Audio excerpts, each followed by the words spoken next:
Hello and welcome back to another Joe review. Today I'm checking out the classified series Cobra Commander. So this guy arrived with a bunch of others from popculture.com. Really pleased to get that in the mail. He was around $39.99, so not too pricey at all. This is the standard version. There is a Regal version, but I'm pretty sure he is an exclusive. From what I've read, he was actually a prototype and then he was released to general public. He's a slightly lighter shade of blue. Don't know if I'm going to be able to get him, but if I do, maybe I'll do a comparison. So a nice big open panel window as usual, artwork on the side, following round, and then the big splash that we've seen so many times now. He is number 6 in the line and he has all his particulars here in red. I haven't actually decoded any of these, maybe I'll do that, but most of these figures that have been around now, they've got their own bio on the website. So let's crack him open, take a look. So here he is out of the packaging, and I'll say it again, I'm all in on this classified line. Really looking forward to some of the pre-orders which have gone up recently, particularly Bazooka, which I've seen. He looks awesome, can't wait to get him. But here we have the Cobra Commander. He is the 3rd version in the classified line. There's this guy, and then there's a Regal version, which is essentially a repaint, and then there is the Supreme Leader version. He was an exclusive and he's a deluxe figure. So I didn't know that this figure actually had a variant with the Regal until after I ordered him, and had I have known that, I definitely would have passed on this guy and just went straight for the Regal version. I probably will get him anyway, and I can do a comparison, but for me he is the better figure because he's more inclined to that original 3 3/4 figure. And I do have the 25th anniversary version of that figure here, and this is the colour scheme that Regal version has. Apart from the colour scheme, they have made some other significant changes, namely the helmet. So you can see on the original figure, he just has this clear visor which goes all the way around. The new figure, he has these pieces that come round, almost like a motorcycle helmet. And then they've also given him a few extra features, obviously the cape, the shoulder pads, and then a few touches here and there, and then his jacket is much longer. So I do actually prefer these classified figures to look more aligned to their original counterparts, but that's just me. So that being said, I'll definitely get the Regal version because it's just the same colour scheme. Okay, so let's take a look at his accessories. So he comes with this sword, very nicely done. It's one piece, all sculpted, and it has a cobra head for the handle, and then it has some nice detailing sculpted into the blade, and that goes straight into his sheath.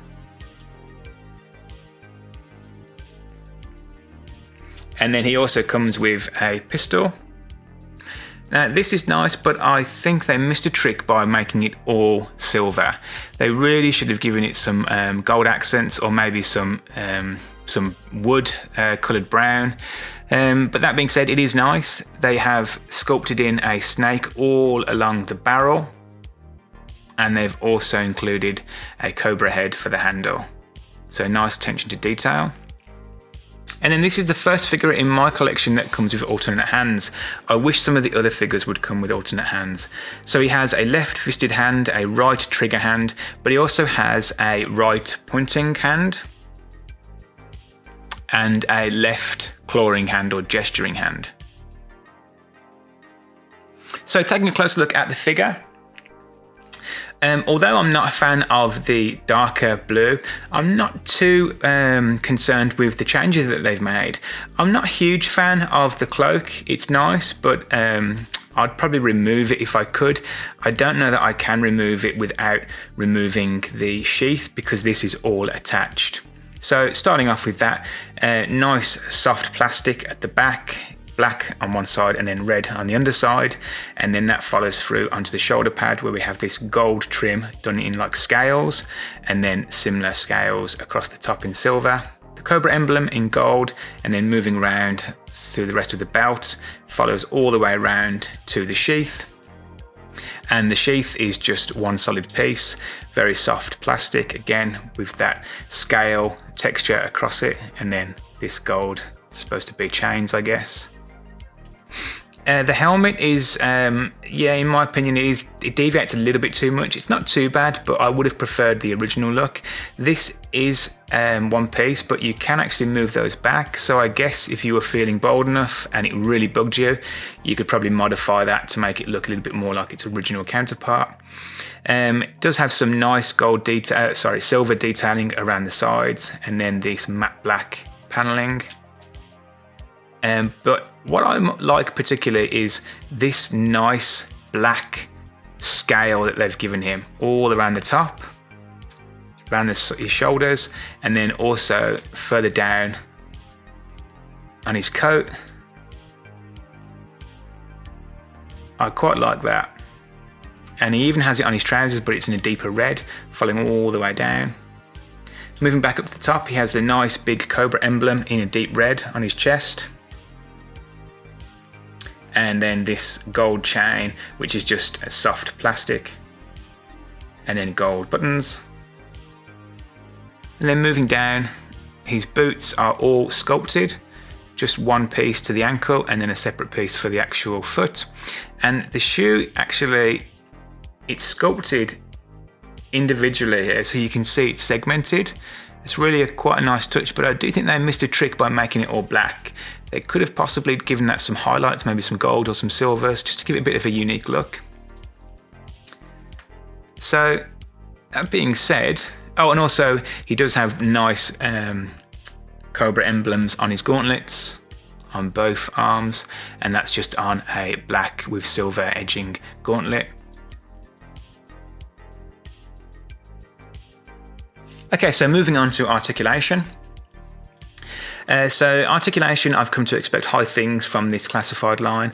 I'm guessing that he's going to be a little bit more restricted because of his coat, but let's give it a look. At the head, he doesn't have a neck, so he doesn't get much down or up, but he does get complete rotation.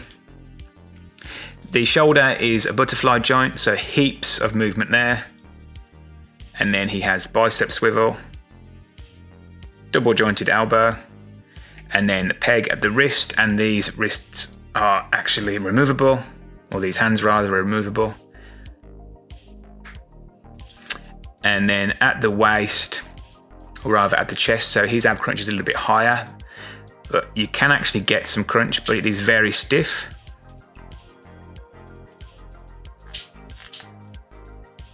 And that looks a bit weird. Looks like he's been shot in the back. So yeah, probably wouldn't have him like that. And he does have some rotation, but because of the coat, it is a little bit restricted, but you can rotate him. He doesn't have the drop down legs, like we saw with Storm Shadow, but he does have full range of movement, again restricted by that jacket, but you can get his leg up a fair amount. Rotation at the thigh, double jointed knee, and then he also has some swivel at the ankle. So in terms of articulation, it's not as good as what we've seen so far, but that's because of his outfit.